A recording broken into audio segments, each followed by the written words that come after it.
از دست تو شدم دیوونه، تش خوبی و بدیاست که میمونه. من که قوی بودم چرا چشام گریونه، چرا چشام به کسی نگفتم رابطه بمونه سکرت. از شدت گریه چشام شده قرمز، نمیتونم در بیام الان از فکرت. چرا رد کردی هرچی بود خط قرمز؟ نه هیچ وقت که نبودی پلوم، تازه چاقو هم زدی توی پهلوم. تو درس زندگی مردود شدی، قلب تو دادی آخه از روی کم بود. نگاه نکن چقدر بی خیالم، ذهنم شلوغه مثل اتوبانم. تو هم خوب بودی یه روزی با من بد حرف زدی، واسط شده عادت.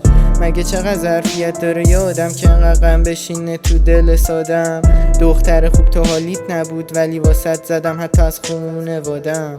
هر کاری کردم راضی نشد، آخرش خودم دادم هزی نشد. پوشیده بود لباس آبیشو، عشق دروغه وارد این بازی نشد. رفت تنهام گذاشتش با درد بیشتر، عشق و علاقه رو نبود حالیش. نه این که خودی بود چرا منو نیش زد، همه عکسای دوتاییمونو آتیش زد.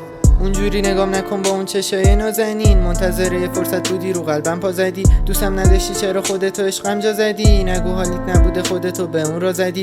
یکی باید این زخما رو بدوزه، چه چیزایی دیدیم تو دنیایی که 2 روزه. اشکال نداره بذار عکسامون بسوزه، بدجوری خستم از عشقای یه روزه. یه کاری کردی یادم بره لبخند، یه کاری کردی حتی بهت نگم برگرد. چرا جدیدم با همه سردم، عشقمون تبدیل شد به سردرد. حالا که رفتی دیگه دست از سرم بردار، توی فکرمی هر موقع میرم هر جا. از خدام فراموشت کنم همین فردا، بعد تو حوصله ندارم خیلی تنها.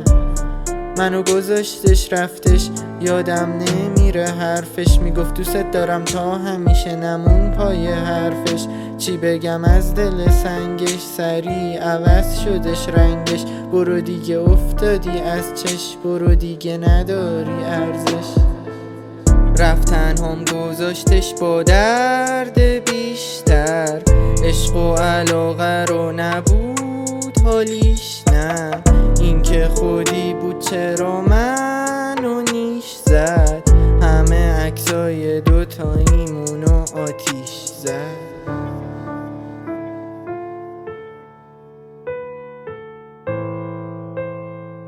چی شد که پر از اشک شد چشایی که بود بهت قفل؟